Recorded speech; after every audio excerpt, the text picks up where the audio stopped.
Olá pessoal, para quem não me conhece, meu nome é Vladimir, sejam bem-vindos ao canal Senhor Intelectual. No vídeo de hoje vamos ver então 3 motivos para ler Arrume Seu Quarto, um guia para entender Jordan Peterson. Então, para quem ainda não conhece o livro, essa é a capa dele. É um livro fino, não tem muitas páginas, da editora Auster. Um detalhe importante é que eu separei então em 3 motivos, e o terceiro é o mais importante, então confere o vídeo aí até o final. Bom, então vamos para o assunto número 1. Ele é um livro, né, como eu já tinha dito, bem fino, então ele é um livro bem resumido. Em apenas 119 páginas você já vai ter uma boa ideia sobre o pensamento e as obras do Peterson. Eu li ele em 2 semanas, lendo uma média de 8 a 9 páginas por dia. Ele também tem uma linguagem bastante simples, bastante acessível, então a forma como os autores escrevem então é bastante acessível. Mesmo quem está muito tempo sem ler, for pegar esse livro para poder estudar ele, ler ele, vai conseguir acompanhar tranquilamente. Não é aquela linguagem muito técnica, muito difícil de entender. O terceiro motivo, o terceiro motivo é que você vai conhecer o Peterson a partir de 4 perspectivas diferentes, né? Então o livro é escrito por 4 autores e cada um escreve um capítulo, então sobre algum aspecto ou mesmo uma determinada obra do Peterson. Mas então quem é Jordan Peterson? Psicólogo, professor canadense, ele tem diversas publicações no meio científico, foi professor de Harvard e professor titular na Universidade de Toronto. Seu primeiro livro foi Maps of Meaning, que seria Mapas do Significado. Depois veio o best-seller internacional 12 Regras para a Vida, um antídoto para o caos. No primeiro capítulo, o André Barreto descreve então quem é Peterson, né, e como ele surge para o grande público, vamos dizer assim, né, conforme eu já tinha dito, então ele era bastante reconhecido no meio acadêmico e no meio científico. Então isso aconteceu quando uma lei canadense passou a exigir que as pessoas trans fossem chamadas pelo pronome de preferência deles. O Peterson ele não se opôs, né, necessariamente a tratar as pessoas conforme elas queriam, mas ele se revoltou contra o fato de isso ter sido imposto como lei. Então, em uma certa ocasião, ele pegou o megafone e foi até um espaço, uma área central da Universidade de Toronto, e começou lá a falar, então, né, contra o politicamente correto. E essa situação, então, ela foi filmada e o vídeo viralizou. Então, a partir daí, ele, de certa forma, tornou um ícone, um símbolo de combate aí ao politicamente correto, não só nesse tema aí, dessa lei, mas como em outros também. Dá uma olhada aqui numa citação nesse primeiro capítulo, então. Sujeitos politicamente corretos, portanto, são moralistas, intransigentes e potenciais ou reais censores autoritários, cujo alvo é toda e cada palavra proferida pelos demais seres humanos. Segundo Luiz Felipe Pondé, são movidos pela ideia russoniana de que o mais fraco politicamente é, por definição, o melhor moralmente. O exército do politicamente correto se transformou numa grande horda de violência na esfera intelectual nas últimas décadas. Peterson, na verdade, então, ele vê o politicamente correto como uma nova forma de moralismo, né?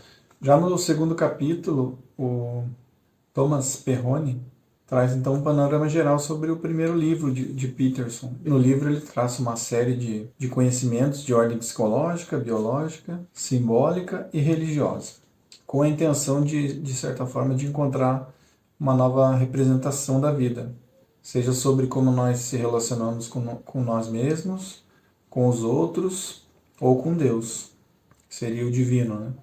E que quando passamos a viver de forma desintegrada, isso acaba nos levando a uma angústia e a um sofrimento.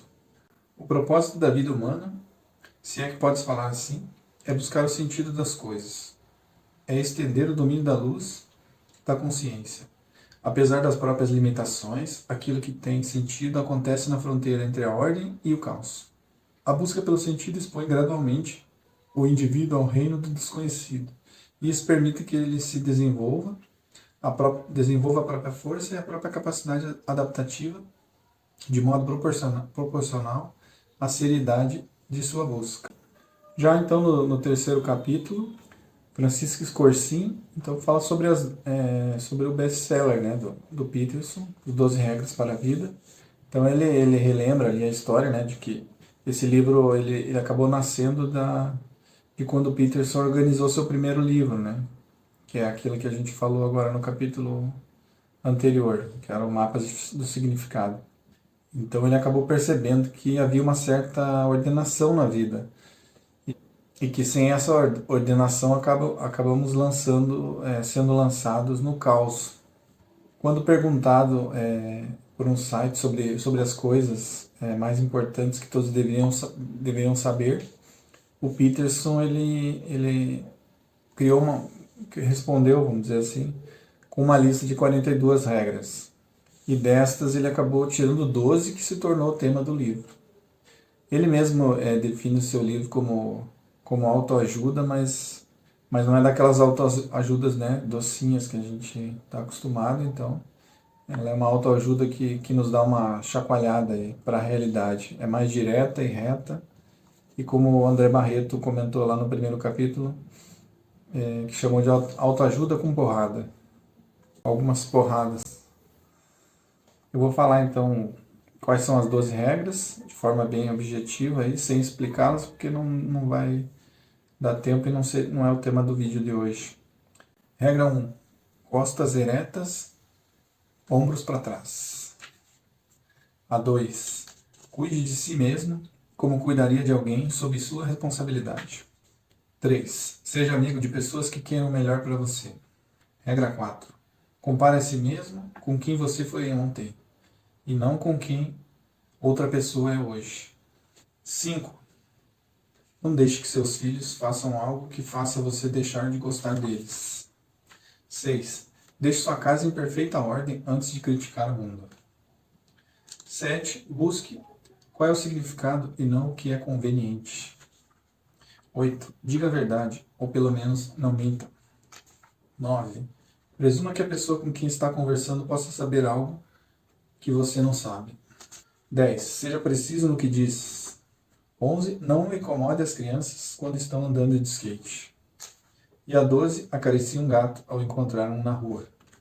Então essas são as 12 regras aí do famoso livro do Peterson. Então vamos agora para o quarto e último capítulo. O Tiago Amorim ele dedica então uma explicação natural e antropológica em relação à ideia de ordem e caos. Ele reconhece, né, a importância das regras definidas por Peterson, mas de certa forma faz uma crítica, né, de que é importante não comprá-las, vamos dizer assim, né, como uma regra geral, universal, mas que serve para nos nortear. Elas servem mais como bússola, para tanto os momentaneamente encontrados, como para os momentaneamente perdidos. São com risco de estar sendo redundante, como uma história narrada pelo céu, a qual você pode assistir de novo e de novo, inteira e aos pedaços, onde quer que você tenha parado antes ou queira agora recomeçar. Então esses são os principais, né, 4 capítulos. Depois, mais ao final, temos aqui algumas perguntas e respostas, né, do Peterson. No caso, tem a lista com as 42 respostas do Peterson, que originou o livro mais famoso dele, e mais algumas outras ideias que o Peterson também tem. Então é bem interessante. Eu particularmente gostei muito desse livro, né? Como eu já citei, ele é rápido de ler. Eu ainda não li os livros do Peterson, mas eu fiz um curso, né, sobre aquele best-seller dele, então 12 Regras para a Vida. É o primeiro, né, Um Antídoto para o Caos. E então eu já, de certa modo, tive bastante contato com as ideias que ele traz nesse livro, embora ainda vou comprar ele para ler na íntegra.